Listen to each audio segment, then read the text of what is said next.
Hola, muy buenas tardes a todos. Muchas gracias por venir. Nos encontramos aquí por la presentación de un nuevo libro de mi querido amigo, más que autor, José María Corcuera.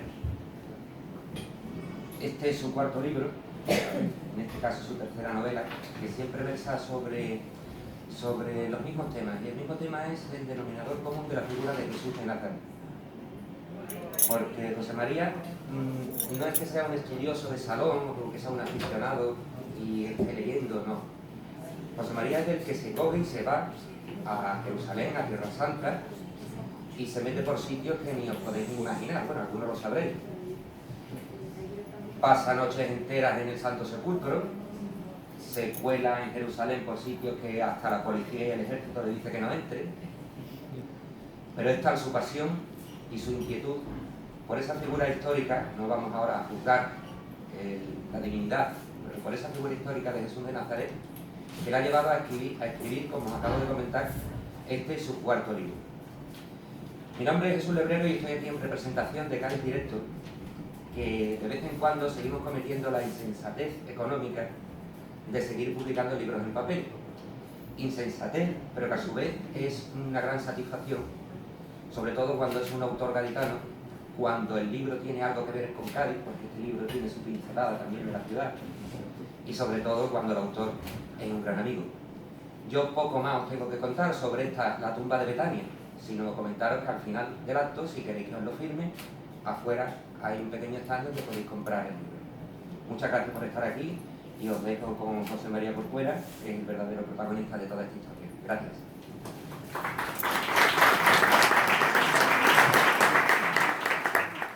Muchísimas gracias a todas las personas que están aquí, que han quitado el tiempo de sus aficiones, de sus amistades para venir a acompañarme en ese acto, lo agradezco profundamente. Y también, por supuesto, a la Fundación Cajasol, que se debe conocer que se ha brindado de una forma extraordinariamente generosa a aportar este salón. No ha habido ninguna contrapisa, todo lo contrario, y el agradecimiento desde aquí. Yo voy a aprovechar que tengo a mi izquierda un gran amigo, Miguel Ángel, también escritor, pero tiene una facultad que algunos ya conocéis, otros no. Tiene la facultad de tener una voz de locutor de Radio Nacional de España, de cuando se emitía en blanco y negro, de novela color sepia, y entonces de alguna manera le he sobornado para que haga una pequeña intervención leyendo algo simplemente que pueda ser de alguna manera significativo en relación a la novela. Pues Miguel Ángel, lo que tú quieras y cuando tú quieras. Bueno, pues buenas tardes a todas y a todos. Comentaba hace un rato con José María que cuántos viajes habían hecho la familia a Tierra Santa, y ya van 10 viajes. ¿Se escucha? 10 viajes. El primero era del 2010, ¿verdad? 2010. Tanto viaje al final que sucede, a mi modo de ver, que José María ya está en otro grupo de personas, en aquellos que llamamos expertos. Ha adquirido esa condición. Él se adentraría poquito a poco en ese marco de la Tierra Santa tan apasionante, ¿no? Misterioso, y ya pues es conocedor de aquello que teóricamente todos sabemos, pero es incierto, desconocemos casi el 100%. Agradecer a José María que haya contado conmigo y agradecerle también que de alguna manera nos haya inmortalizado, no solo a mí, sino a Cristina, de la empresa Esperides, que estáis sentada, que ya formamos parte de esta novela. Bien, pues sin más, yo voy a leer lo que me ha dicho José María que lea, ¿eh? A ver. Correcto. Muy bien. En este cuarto libro, nos vuelve a sorprender José María, porque aborda, que además tú no te acuerdas, pero lo habías comentado hace 2 años, que uno de los grandes enigmas más apasionantes es precisamente, más que resurrección, la vuelta a la vida de Lázaro, ¿verdad? Un hecho que queda un poco desdibujado en los evangelios, pero que uno lo piensa y en fin, ya contarás tú, es increíble, apasionante, es el milagro de los milagros, realmente. Bueno, pues de la mano de sus queridos doctores, Honrubia y Esnaola, más un tercer doctor que añade aquí José María, va desarrollando toda esta trama, novela, ensayo, novela de misterio. Me he detenido en ver qué dicen las críticas de los libros de José María, en cómo la encasillan, y hablan de misterios históricos, ficción moderna y contemporánea, misterio y suspense. Yo creo que es eso, misterio y suspense. Bien, pues el doctor Honrubia vuelve a Cádiz con su motocicleta vieja. Ya en pleno Pinar, solo el discreto traqueteo de su vehículo testificaba la presencia humana en el sereno paraje. Como si fuese una gigantesca culebra de tonalidades grises, la calzada serpenteaba entre la foresta, partiéndola en dos, y dejando a cada lado sendos y refrescantes macizos verdosos preñados de árboles. Cuando se encontraba próximo a la playa de los Caños y en una suave cuesta abajo, pudo contemplar por su izquierda el imponente océano Atlántico, que surgía majestuoso, matizado de hermosas tonalidades turquesas. De vez en cuando algún rizo espumoso brotaba de aquella inmensa masa líquida que besaba las blancas arenas de un litoral de ensueño y que dejaba ver en la lejanía, al fondo y por la izquierda, el macizo rocoso desde el que se erguía orgulloso el soberbio faro de Trafalgar. Poco a poco, mientras degustaba su paseo, el doctor Honrubia iba comprobando cómo aquel magnífico telón de fondo parecía crecer en esplendor. A medida que avanzaba hacia aquella atalaya que servía de guía a las embarcaciones, le parecía integrarse cada vez más en el paisaje, como si estuviese comenzando a formar parte de él. La paz que experimentaba era infinita. Uno de esos días en los que te sientes realmente con ganas de vivir, pensó para sus adentros. En un momento dado, la calma pareció ser total. Como si el tiempo se hubiese detenido y él fuese el único ser vivo en un decorado extraordinariamente realista pero inerte, como el reflejado en alguna de esas pinturas antemporales de Dalí. De repente tuvo la extraña y estimulante sensación de que comenzaba a volar, con motocicleta y todo, como si esta fuese una especie de avioneta sin alas que empezase a ascender lentamente. De hecho, estupefacto, comprobó que, en efecto, iba ganando altura. Aquella sensación le recordó inmediatamente la secuencia cinematográfica de la película E.T., en la que las bicicletas de los niños arrancan el vuelo cuando los chavales están siendo perseguidos por transportar en una canasta al simpático ser interestelar que daba nombre al film. La paz y la plenitud que invadían a José Luis eran inconmensurables. Nunca había experimentado nada igual. Maravillado, veía que contra toda lógica planeaba a sus anchas y a su antojo sobre la cada vez más delgada cinta gris en que se iba transformando la carretera, como en esos sueños en los que uno se eleva con placidez sobre los tejados de las casas o sobre la campiña, solo que esta vez no se trataba de un sueño. La sensación de realidad era absoluta y total. En un momento dado, cuando miró hacia el asfalto y ante su extrañeza, se vio a sí mismo tendido sobre la carretera, justo unos metros por delante de la motocicleta, la cual yacía de costado con la rueda delantera y el manillar totalmente deformados. prácticamente pegado a esos dos estáticos elementos, se había detenido un pequeño camión.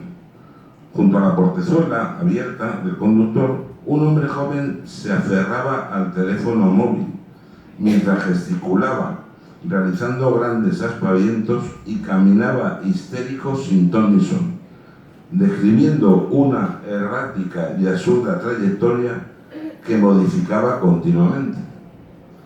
Entonces, de golpe, lo comprendió todo. Estaba muerto.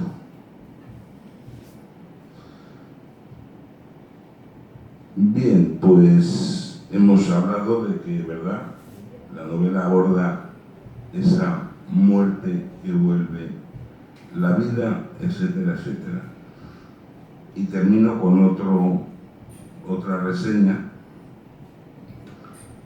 hablando los doctores. Dice el primero de ellos, es la hora quizá. Somos médicos. Sabemos que al final y básicamente la muerte de un individuo es su muerte cerebral y que el tejido nervioso es extraordinariamente sensible al déficit de oxígeno. Sabes también como yo que prolongar las maniobras de reanimación más allá de 20 minutos no tiene ningún sentido. Esa es la postura tradicional, la clásica, relató Gonzalo, pero ya en una actitud totalmente apacible, lo que Sebastián interpretó como una mejor aceptación de la situación por parte de su compañero. Pero ya no estamos en el siglo XX, sino en el XXI. Y como decía la canción, sonrió levemente, las ciencias adelantan que es una barbaridad. ¿Qué quieres decir? ¿Qué quieres decir, José María? Pues lo que quería decir es que hoy día sabemos que el concepto de muerte como algo instantáneo, como el que corta las cuerdas a una marioneta, no es así. Un prestigioso cardiólogo que trabaja en Estados Unidos, Sam Parnier, él comenta que ya hay que hablar de un proceso relativamente largo de la muerte. No es algo inmediato e irreversible, sino todo lo contrario, es un proceso continuo, prolongado en el tiempo y irreversible. Él aduce, por ejemplo, este hombre ha sido capaz de retorcer a la vida a personas que han llevado 4 horas muertas, y no me refiero a casos de congelaciones en que hay prácticamente una hibernación cerebral. Él lo que hace es ralentizar el metabolismo del individuo, no congelarlo, porque ya sabéis que eso conlleva destrucción del tejido nervioso. Y por ejemplo, comenta que las neuronas se pueden cultivar y sobreviven hasta 4 horas después de la muerte del individuo, la muerte certificada como electrocardiograma y electroencefalograma plano. Tardamos de 4 horas, no de unos 3-4 minutos ya. Eso es un paso importante. Por ejemplo, las células grasas pueden, tengo aquí la chuleta, vivir hasta 13 horas, 24 horas las células de la piel, y los huesos sobreviven, la célula ósea, hasta 4 días. Entonces ya vemos que eso de que se ha muerto ahora mismo y se acabó, no, sino que hay una teórica reversibilidad, ¿no? En cualquier caso, las coordenadas en las que se mueve esta novela son básicamente pues la angustia, la zozobra que despierta en cualquier ser humano la aparición de la muerte, sobre todo la muerte inesperada, cuando esta se ceba en algún familiar, en algún ser querido. Impresiona mucho porque tenemos afán de trascendencia, no sabemos qué hay detrás, queremos trascender, queremos reconocer y vivir también con nuestros seres queridos, tanto los que nos precedieron como los que nos seguirán. Y eso yo me imagino a nuestros ancestros, tanto a los neandertales como a los cromañones, que ya se daban cuenta que cuando tenían delante el cuerpo de una persona con ese sueño diferente, ya no había marcha atrás. Ya no había marcha atrás. Ellos se daban cuenta de que ese cuerpo estaba frío, que de alguna manera lo que mantenía esa capacidad de comunicarse, de vivir, de tener sentimientos, había desaparecido. Yo me imagino que quizá en un movimiento un tanto simiesco y furtivo dieran un pequeño tirón de alguna extremidad de su compañero, de su familiar, un papirotazo, y rápidamente comprenderían que aquello ya no tenía solución, que era irreversible, y probablemente pues mirarían quizá al cielo, la bóveda celeste, pensando que allí había algo que pudiera tener relación con esos seres queridos, que de alguna manera había posibilidad de unos seres que quizá él lo entendía, veía esas estrellas, que no sabía él que eran estrellas obviamente, pero quizá una mano gigantesca, pensaba él, había esparcido esas luces hermosísimas que de alguna manera evocaban la trascendencia, y quería participar de eso, porque además veía algo vivo en esa bóveda celeste. Él sabía que cuando los tiempos cambiaban, cuando el clima cambiaba, eso, las relaciones que guardaban entre las que más les llamaban la atención también variaban. Entonces pensó que quizá de alguna manera se podría trascender y podía haber alguna posibilidad de una supervivencia más allá. Y desde luego no ha cambiado en absoluto. Hoy, a pesar de nuestros ordenadores, de nuestros móviles, cuando visita la muerte a un familiar cercano, a un amigo, la sensación de impotencia, de desgarro, ¿no?, espiritual, es exactamente la misma, ¿no? Este es el hecho que trasciende a toda la novela y que realmente cuenta con un escenario, por decir algunos, comentaré la propia tumba de Betania, que está absolutamente documentada a través de los escritos de peregrinos, Eusebio de Cesarea, la peregrina Egeria, muchos otros peregrinos nos han dado referencias de esa tumba, nos han dado referencias de ese lugar, que realmente, si pueden, recomiendo que visiten. Es una verdadera mirilla a través del tiempo y del espacio, y ponerse de pie en el lugar en el que Jesús mandó con voz potente. ¿Se me oye? Es que no sé si se escucha ese. ¿Con este quizá mejor? Ah. Pues realmente decía que ponerse de pie en el lugar que Jesús mandó levantarse a Lázaro realmente pone los vellos de punta. Te puedes equivocar un centímetro arriba, un centímetro abajo, pero el lugar es ese y está absolutamente constatado. La tumba, por supuesto, actualmente está irreconocible. En la entrada original está cegada, por dar una pincelada, por una mezquita actualmente. Si hablas con el imán y con los fieles musulmanes que hay, ellos también reconocen que Jesús resucitó a Lázaro a través de Isa, que es como ellos llaman a Jesús, el profeta que tiene muchísimos más milagros que Mahoma. Y te reconocen que es así. Lo que pasa es que no están dispuestos a derribar su mezquita para poder acceder a la entrada original de la tumba. Los franciscanos en el siglo XVII tuvieron que pagar una suma fortísima de dinero para hacer la entrada por otro sitio. Es una cueva inmensa en la que se han labrado en el siglo XVII 24 escalones absolutamente resbaladizos, y no tienes cuidado de pegar una torta impresionante, pero entrar allí, aquello parece una auténtica catedral. Eso implica que las personas que hicieron aquella tumba eran extraordinariamente ricas. La altura es enorme, sobrepasa 4 o 5 veces la de un ser humano. Fijaos que eso hay que pagarlo. Cavar una tumba con múltiples alas en la roca cuesta mucho dinero. Ese hecho, el hecho de la resurrección de Lázaro, marca un antes y un después en la actitud del Sanedrín. Quiero recalcar que la tumba, en la cámara propiamente dicha, tiene 3 arcosolios. Según vas bajando, uno al frente, otro a la izquierda y otro a la derecha. Parece ser que Lázaro descansaba en el de la derecha. Hoy está irreconocible porque está cubierto por mampostería que los cruzados, cuando hicieron su templo, de los varios sucesivos que hay uno encima de otro y se han ido derribando y reconstruyendo, tenía tanta mole, hicieron ese tanta mole que había que reforzar aquello, ¿no? Pero si uno lograse quitar los arcosolios, la mampostería, reconocería los arcosolios. La resurrección de Lázaro, impresionante, hay un antes y un después. Es el hecho que lleva al Sanedrín a decidir que Jesús hay que eliminarlo, que les está quitando clientela, que el negocio del templo se va a ir fuera y que hay que suprimirlo como sea. Ellos, que tienen narices en la cosa, si se me permite la expresión, reconocen que Jesús ha resucitado a Lázaro, lo reconocen, pero claro, de una forma torticera achacan ese extraordinario evento, lo achacan a un pacto con el demonio, a que él pertenece a su estirpe, a la estirpe de Satán. Y para los judíos mentir era algo muy malo. O sea que cuando reconocen algo al enemigo, es muy probable que sea cierto.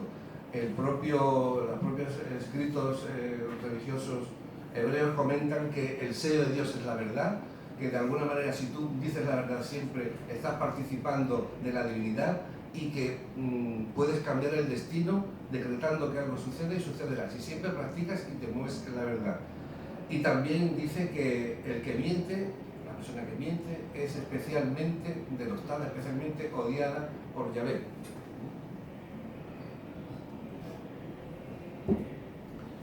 Gracias al Evangelio de Juan, sabemos que, si recordáis un poco la mecánica, Lázaro cuando se levanta no puede andar, es desatando porque estaba trabado, ¿no? De ahí deducimos, y con eso y con otras pruebas de arqueología bíblica, que la mortaja de la cabeza y del cuerpo, tal como había comentado en un vídeo que puse estos días, algunos amigos, eran independientes, porque no eran tontos. Ellos sabían que la posibilidad de una muerte aparente era real. Entonces, al tercer día volvía todo el mundo. Al tercer día resucitó, ya veremos por qué si no es al tercer día no hubiera resucitado. Lo he comentado otras veces, quizás vuelva sobre ello luego. Y si tú tienes una mortaja independiente, puedes respirar, puedes incluso chillar, y al tercer día, que cuando va a volver todo el mundo, sí o sí, a ver si verdaderamente estaba muerto, pues ha sobrevivido. 3 días sin comer y sin beber, pues bueno, pues podemos tirar, ¿no? Otra cosa realmente curiosa es, por ejemplo, los vasos de lágrimas, que lo vemos en muchísimas tumbas. Son unos vasitos cilíndricos, alargados, que se ponen cerca del lagrimal.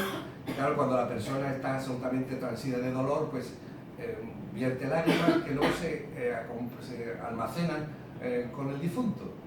Cuando al año y pico, cuando se ha producido la descomposición del cuerpo y estamos en la fase ya clásica de esqueletización, que por cierto, para los judíos hay muchísimas doctrinas, muchísimas variantes, muchísimas vertientes, pero grosso modo ellos pensaban que el máximo tiempo que una persona podía estar purgando si no era merecedora de ver a Dios inmediatamente era 1 año o 1 año y medio. Entonces, coincidiendo con ese segundo entierro de depositar los huesos en un osario y coincidiendo con ese evento, hay una gran fiesta y es un hermoso simbolismo. Te das cuenta que esas lágrimas ya no están, se han evaporado. Es decir, que el duelo de alguna manera debe terminar porque hay una gran alegría, ya se sale del Sheol, no tenemos tiempo para entender qué es, para contemplar qué es eso, y se va a gozar de la presencia de Yahvé. Pero claro, cualquiera que haya leído la Biblia un poquito sabe que este milagro tan extraordinario, este evento tan amazing, ¿no?, como dirían los anglosajones, aparece solo en el Evangelio de Juan. ¿Y por qué? Si el Evangelio de Juan es el más tardío, ¿por qué los otros autores no lo reflejan? Porque sería un poco perder clientela, ¿no? Fijaos que, salvo la resurrección, la autorresurrección, si se me permite el término, del propio Jesús, no hay nada tan bestial como esto, ¿no? ¿Por qué? Muchos han pensado que, bueno, que es un añadido, un postizo añadido, que es algo verdaderamente falso, y sin embargo, en algunos evangelios apócrifos se hace alguna mención muy grosera a este hecho, pero hay uno que se llama el Evangelio Secreto de Marcos, que no lo conoce nadie. He podido acceder al texto, por supuesto no al original, sino una copia, y ahí se relata, por supuesto me lo han traducido porque no tengo ni idea de arameo, ahí se relata el hecho de forma muy parecida al que tenemos en el capítulo del Evangelio de Juan, pero hay un matiz, señores, extraordinariamente diferente, que da un vuelco a la situación y que obviamente no voy a desvelar ahora porque está en la novela, pero realmente es apasionante. Y otro de los ingredientes que forman, uno de los muchos, que no es quizá el más importante, ni siquiera el único, hay muchos más, el cronovisor. Esto ya es algo que a mí me pone los pelos de punta.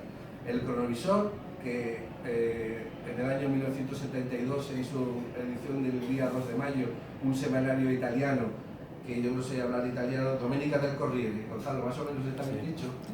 Domenica del Corriere publica, hace un titular que traducido resulta la máquina que fotografía el pasado.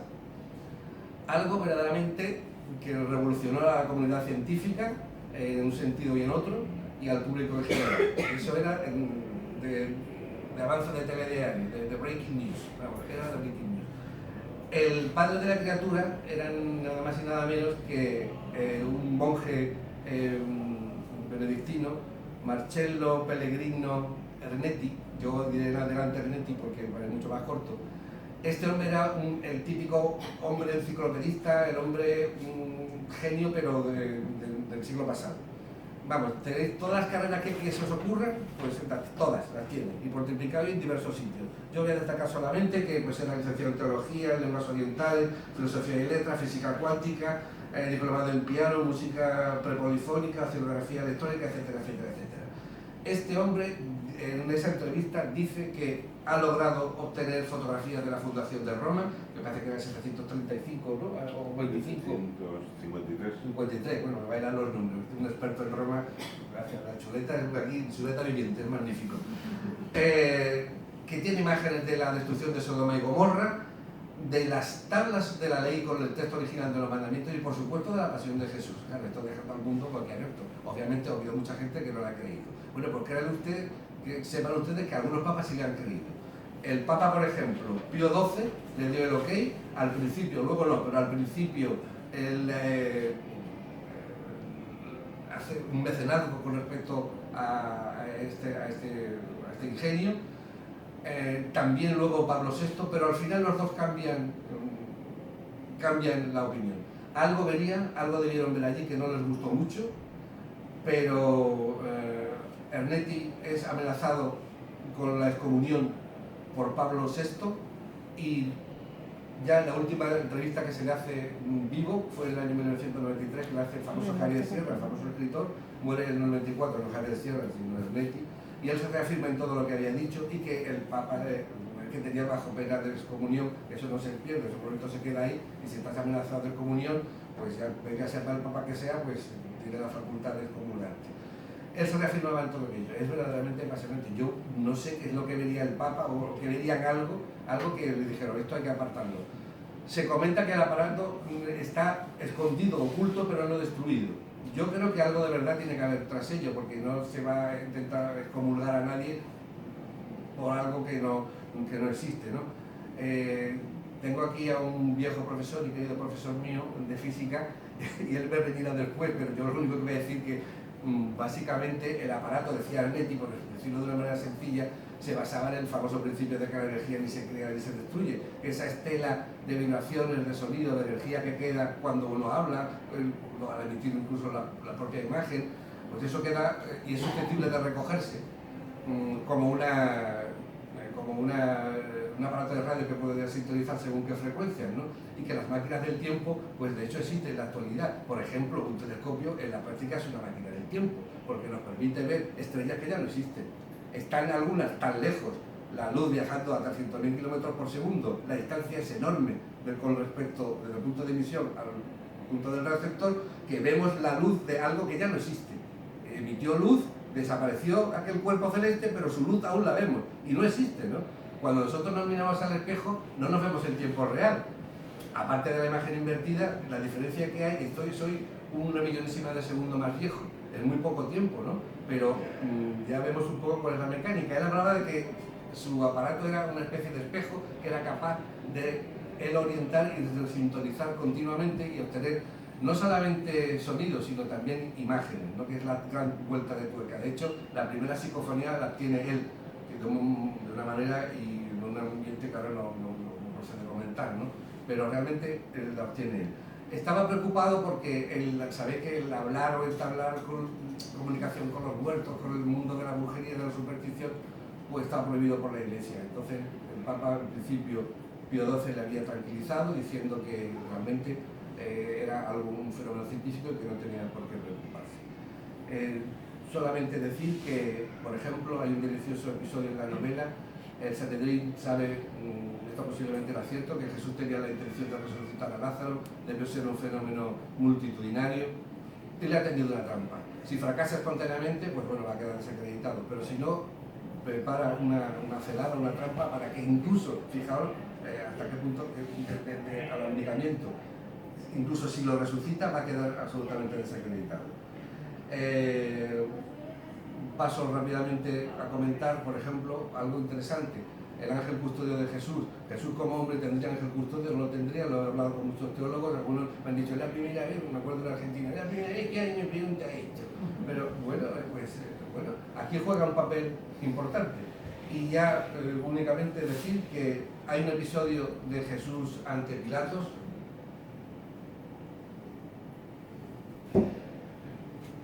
Sabéis la clásica, sabéis que los evangelios, todos los canónicos, de alguna manera tienden a